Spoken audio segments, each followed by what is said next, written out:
Kalau ada yang punya kelinci di rumah, bisa pinjam 1 atau 2 ekor untuk dipakai untuk praktek sebentar, untuk menguji 2 efek obat ini.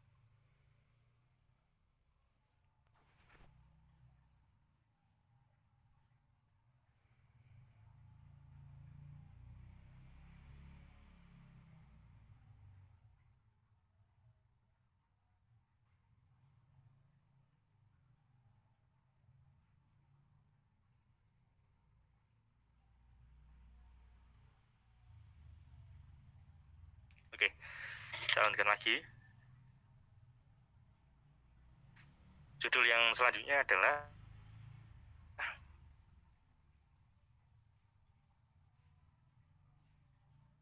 uji aktivitas obat simpatik, yaitu miotika dan midriatika. Nah, miotika itu adalah salah satu efek kerja obat yang efeknya itu dapat mengecilkan lebar pupil mata. Kalau pupil itu yang mana? Bentar.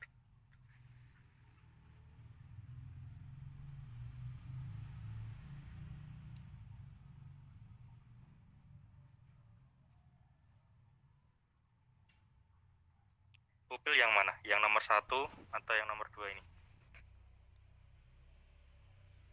2, Pak. Yang ini, yang warna hitam. Iya, Pak. Iya, Pak. Ya.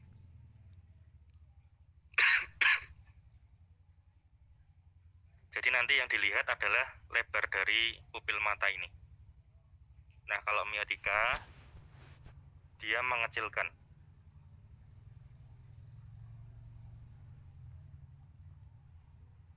Pupil mata ini. Nah, kalau midriatika, itu melebarkan.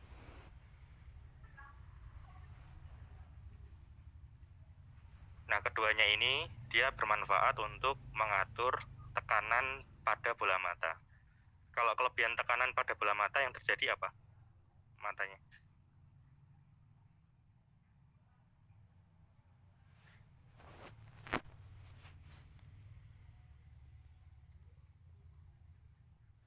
Kalau tekanannya tinggi di bola mata yang terjadi apa? Matanya berair bukan, Pak? Berair. Terus apa lagi? Terus. Bengkak nggak kira-kira?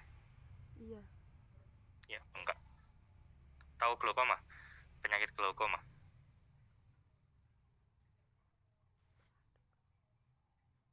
Enggak, Pak. Kelebihan tekanan pada bola mata karena kadar gula di dalam tubuhnya cukup tinggi.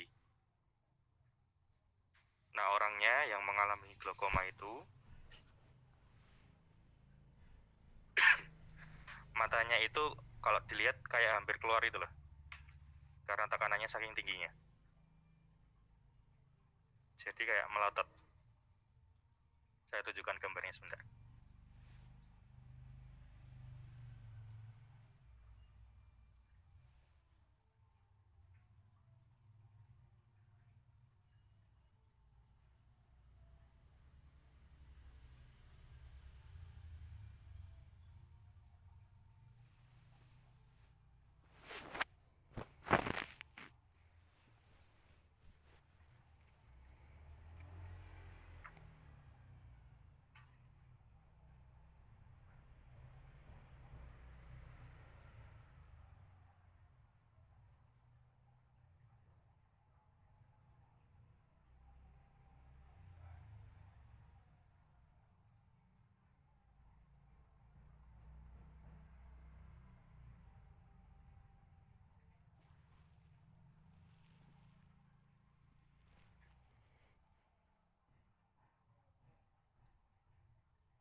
Nah ini kalau dibandingkan, ini mata yang normal ukurannya segini. Nah kalau pas waktu kena glaukoma akan mendapatkan tekanan di bola matanya sehingga ukurannya menjadi lebih besar dan lebih menonjol. Jadi kayak orang melotot seperti itu. Kalau sudah cukup parah. Tapi sebenarnya yang terjadi ini adalah ada tekanan-tekanan yang cukup tinggi di dalam bola matanya. Nah itu disebut dengan glaukoma. Nah tadi disebutkan juga terlihat berair. Nah berairnya itu di bagian sini nih, di bagian depan. Jadi kayak berkabut matanya.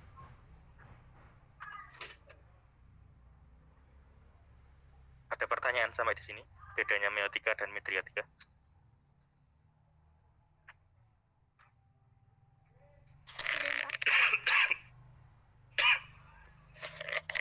Baik, saya lanjutkan lagi. Nah, tujuannya di sini menjelaskan mekanisme kerja obat miotika atau midriatika melalui pengamatan terhadap lebar pupil hewan coba. Nah, tadi yang mau dipakai adalah hewan ujinya adalah kelinci. Kenapa kok kelinci? Karena ukuran matanya cukup besar, hampir sama dengan mata manusia, sehingga lebih mudah dalam pengamatan.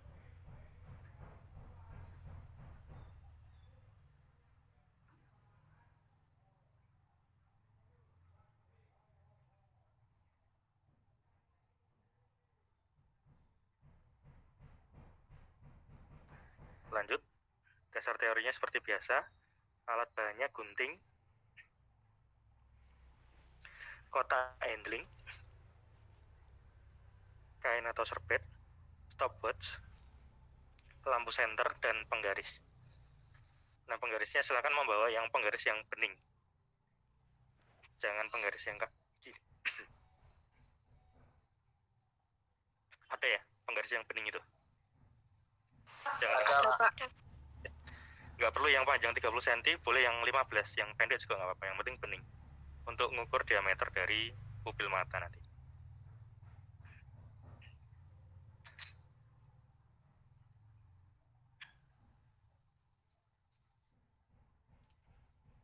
Nah, kotak handlingnya nanti bisa pakai kardus biasa atau menggunakan serbet yang gede. Udah pernah lihat ya gambar kelinci diikat pakai kain? Pernah, Pak. Pernah, Pak. Tapi kalau pakai serbet yang kotak-kotak yang biasa kalian bawa itu kurang besar kayaknya.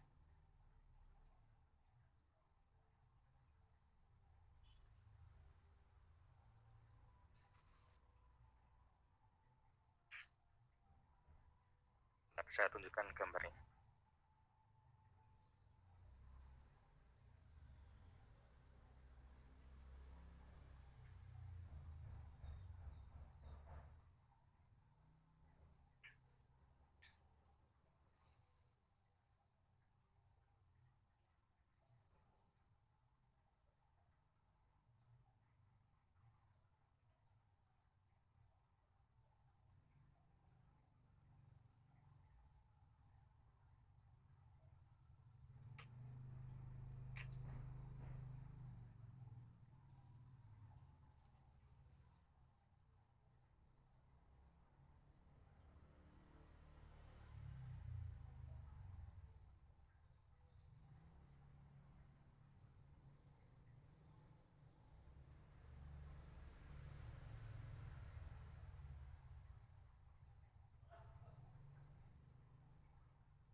Pakaikannya agak lebar serbetnya. Kemudian kita akan ikat kelincinya menjadi seperti ini. Soalnya nanti yang kita gunakan area mata dari kelincinya. Kayak gitu.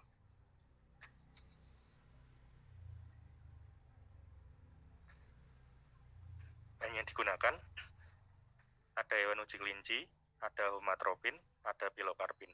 Homatropin untuk mewakili yang midriatica, yang ini, sedangkan yang pilokarpin itu untuk mewakili yang miotica, seperti itu. Kemudian larutan NaCl atau garam fisiologis untuk menetralisir setelah penggunaan kedua obat ini pada mata si kelincinya. Seperti itu. Sekarang cara kerjanya. Yang pertama, setelah kita siapkan alat dan bahannya, bulu-bulu di sekitar mata kelinci dipotong sependek mungkin menggunakan gunting.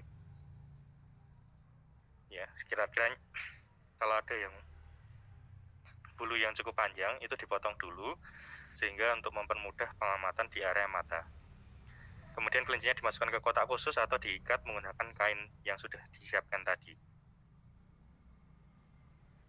Kemudian kelinci dihadapkan ke arah yang tidak mendapat sinar secara langsung.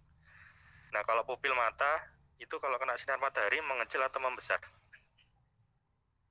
Mengecil, Pak. Mengecil. Mengecil. Ya, jadi agar tidak mengganggu hasil pengamatan, nanti arah matanya jangan terkena sinar matahari atau sinar biasa secara langsung. Seperti itu. Kemudian yang kedua, setelah kita menyiapkan kelincinya, kemudian dibersihkan tadi, kita akan memeriksa dengan teliti beberapa data pengamatan. Ya, sebelum diberi obat. Kita cek dulu.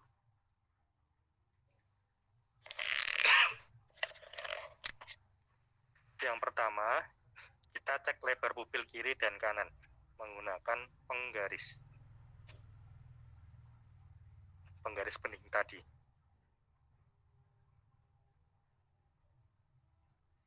Dicek berapa mili sebelum ditetes. Kemudian dicatat di sini. Ya, yang ini sebelum perlakuan. Misalnya lebarnya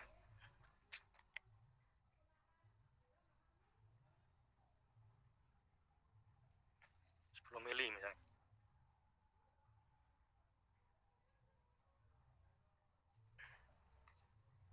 Kemudian yang kedua, refleks ada atau tidak.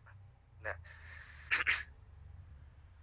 yang kedua ini kita menggunakan bantuan senter. Tadi sudah disebutkan bahwasanya kalau pupil mata terkena cahaya adalah pupilnya akan mengecil.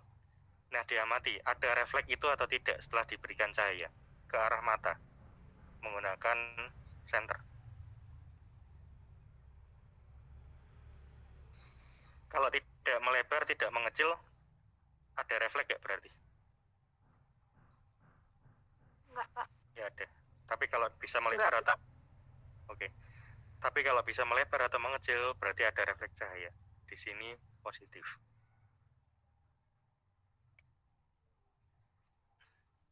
Terus dilihat keadaan pembuluh darah konjungtiva mengalami hiperemia atau tidak.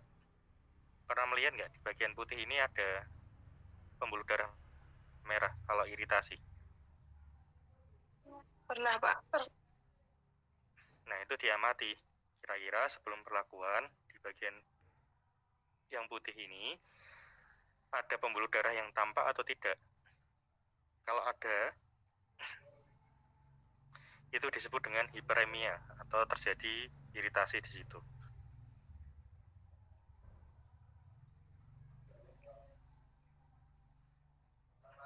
Seperti itu. Untuk cara pertama sudah jelas atau ada pertanyaan? Jelas, Pak. Jelas, Pak. Jelas, Pak. Jelas ya? Jelas, Pak. Lanjut. Ya, yang ini pakai penggaris, yang ini pakai senter, yang ini diamati langsung. Nah, setelah pemeriksaan pendahuluan, data yang dipakai tadi dicatat sebagai perbandingan atau kontrol.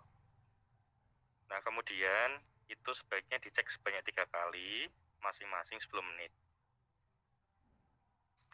Setelah itu dilakukan, sekarang persiapan untuk meneteskan obatnya.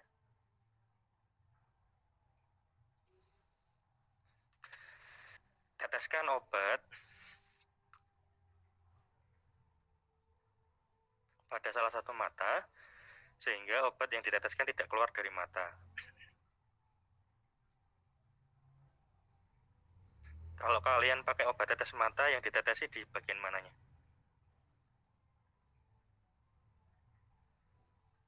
Di tengah mata, di atas, atau di bawah mata?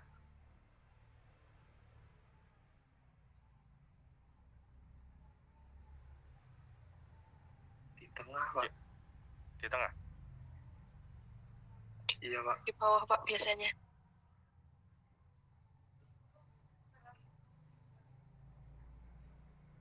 Nih, di nomor 1, 2, atau 3?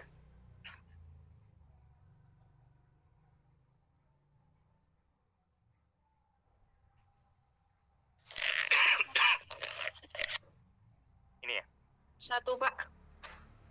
Iya, nomor 1 yang betul ya. Jadi ditarik dulu kantung matanya sampai terbuka, nah kemudian ditetesi di bagian sini. Ya, jangan di tengah langsung seperti itu. Karena ada potensi untuk dia keluar. Nah, kalau di sini nanti setelah diteteskan matanya ditutup. Biar obatnya kena di permukaan.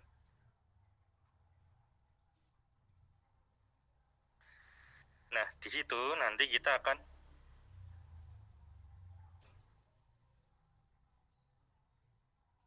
meneteskan pada salah satu bola mata kelinci, kemudian ditutup matanya. Ya, makanya kita perlu untuk mengikat atau meletakkan kelincinya di bagian kotak tadi. Nah, penetesannya boleh menggunakan pipet, atau karena kita pakainya obat yang sudah jadi, sendo, langsung diteteskan saja. Per bola mata kita teteskan 2-3 tetes obat. Kemudian lakukan pemeriksaan seperti yang ada di kontrol ini, ya, dicek tiga parameter ini pada menit ke-10, 20, dan 30 setelah pemberian obat. Kemudian dibandingkan dengan mata yang tidak ditetesi obat. Nah, setelah selesai mata yang ditetesi tadi dengan obat, ditetesi dengan larutan garam fisiologis untuk menetralkan kondisi matanya. Nah, setelah itu baru ditetesi dengan cara yang sama, tapi obat yang berbeda pada mata yang satunya. Dan dilakukan pemeriksaan yang sama, 3 parameter pada menit ke-10, 20, dan 30. Bergantian. Jadi, secara ringkasnya seperti ini.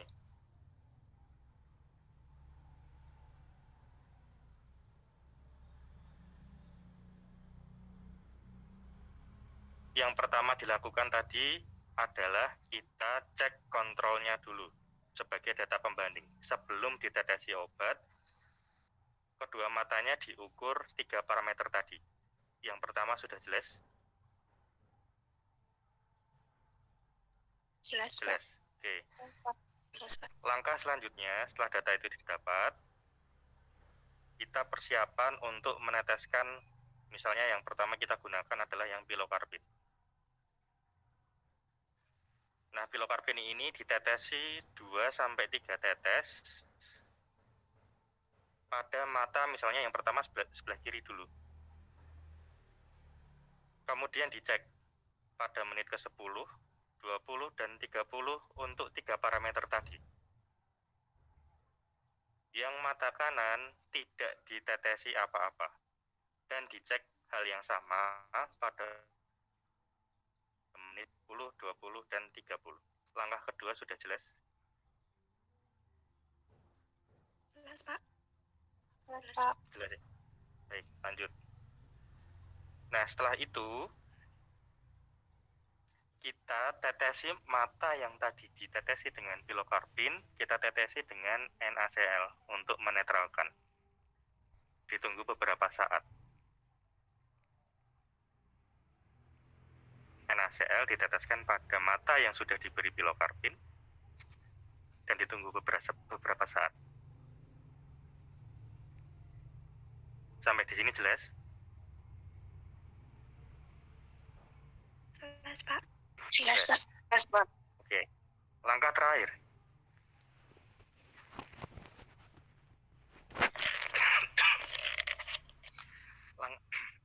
Langkah terakhir, kita akan meneteskan homatropin. Nah, kalau pilokarpin tadi mata kiri, untuk hematoprinnya kita teteskan pada mata kanan. Mata kirinya sekarang jadi pembanding.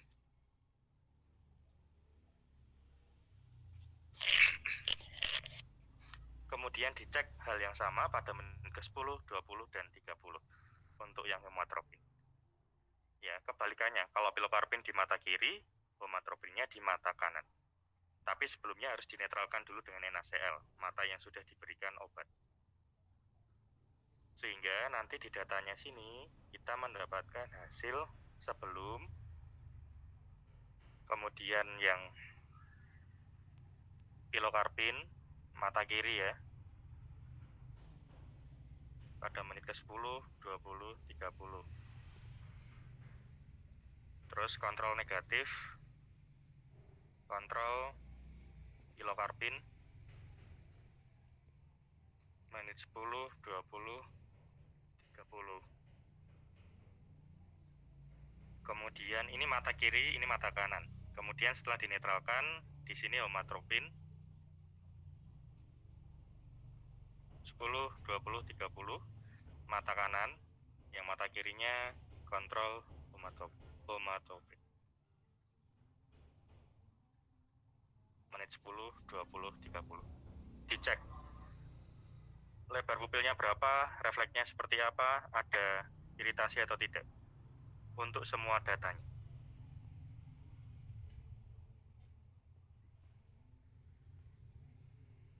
Jadi seperti itu cara kerja untuk praktikum yang kali ini, untuk membedakan antara obat miotika dan midriatika sebagai obat parasimpatik.